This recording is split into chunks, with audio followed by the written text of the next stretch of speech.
लालची भाभी। करिश्मा, रेशमा और मनीषा 3 बहनें हैं। उनका एक भाई भी है, मयंक। मयंक अपनी बहनों को बहुत प्यार करता है, लेकिन मयंक की पत्नी सविता इस मामले में मयंक से बिल्कुल ही अलग है। वो अपनी ननदों का जितना बुरा कर सकती है उतना बुरा करती ही रहती है और अपनी ननदों पर हुक्म भी चलाती है। करिश्मा, करिश्मा, तुमने अभी तक नाश्ता नहीं बनाया? तुम्हारे भैया को ऑफिस जाने में देर हो रही है। हाँ भाभी, बस अभी बनाती हूँ। करिश्मा, तुम ये ढीलापन छोड़ दो। कल को पराये घर जाना है। वहाँ अगर तुम इस तरह से काम करोगी तो लोग क्या कहेंगे कि माँ ने और भाभी ने कुछ सिखाया नहीं। और तुम्हारी दोनों बहनें कहाँ हैं? अब रेशमा मार्केट गई है और मनीषा सो रही है। क्या? सुबह के 8 बज रहे हैं और ये महारानी अभी भी सो रही है? ये कहते हुए सविता अपनी सास दुर्गा देवी के पास जाती है। माँ जी, देख रही हो अपनी बेटियों के तौर तरीके? क्या हुआ बहू, सुबह सुबह क्या कर दिया मेरी बेटियों ने? अरे एक तो अभी अभी उठकर किचन में गई है, दूसरी सुबह सुबह बाहर चली गई और तीसरी अभी तक सो रही है। क्या करूं मैं इन तीनों का, मैं तो परेशान हो गई हूँ। जा जाकर उठा उसे और रेशमा से मैं बात करती हूँ। सविता सीधा मनीषा के कमरे में जाती है और उससे कहती है, महारानी जल्दी उठो, सूरज सर पर आ गया है। भाभी थोड़ी देर और सोने दो ना, मैं रात को लेट सोई थी।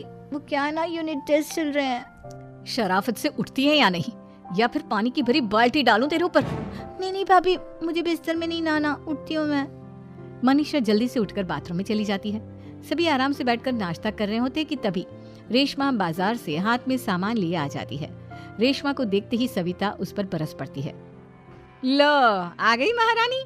ऐसा भी क्या सामान लाना था जो सुबह आंख मलते ही बाजार की तरफ रवाना हो गई? भाभी, कल आप ही तो चीख रही थी कि घर का सारा सामान मुझे ही लाना पड़ता है, घर में किसी को भी किसी काम से कोई लेना देना नहीं है। अब मैं बाजार जाकर सामान ले आई तो आपको इस बात से भी तकलीफ हो रही है? देख रही हो माँ जी, अपनी बेटी की जुबान कैंची से भी तेज चलती है। और मयंक, आप तो कुछ कहेंगे नहीं अपनी लाडली बहन को?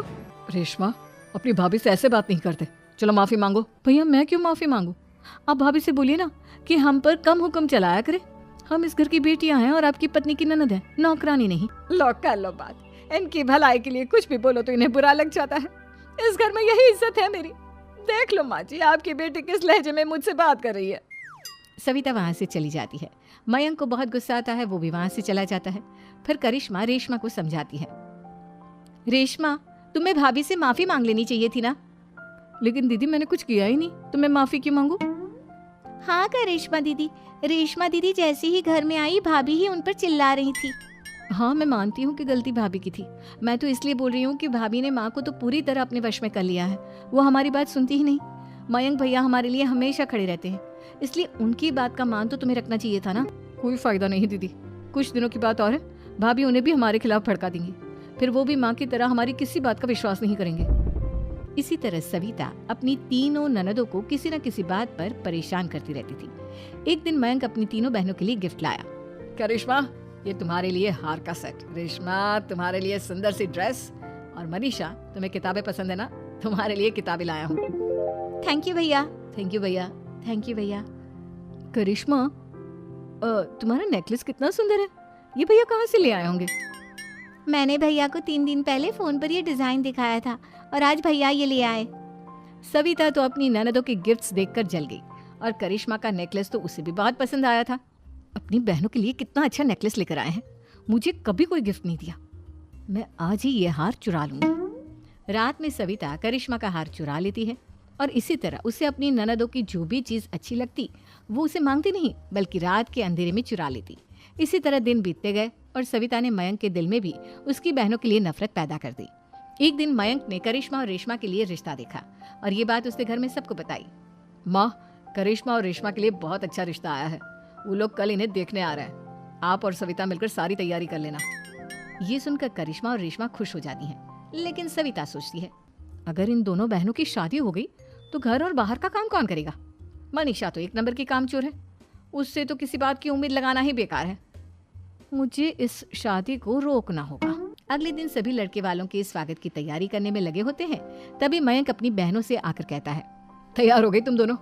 देखो, दोनों लड़के बहुत अच्छे हैं, मैं कोई कसर नहीं छोड़ना चाहता, इसलिए तुम उनके सामने अच्छे से बिहेव करना और अपनी भाभी से लड़ने मत लग जाना। करिश्मा, तुम वो नेकलेस पहन लो ना जो मैं तुम्हारे लिए लाया था।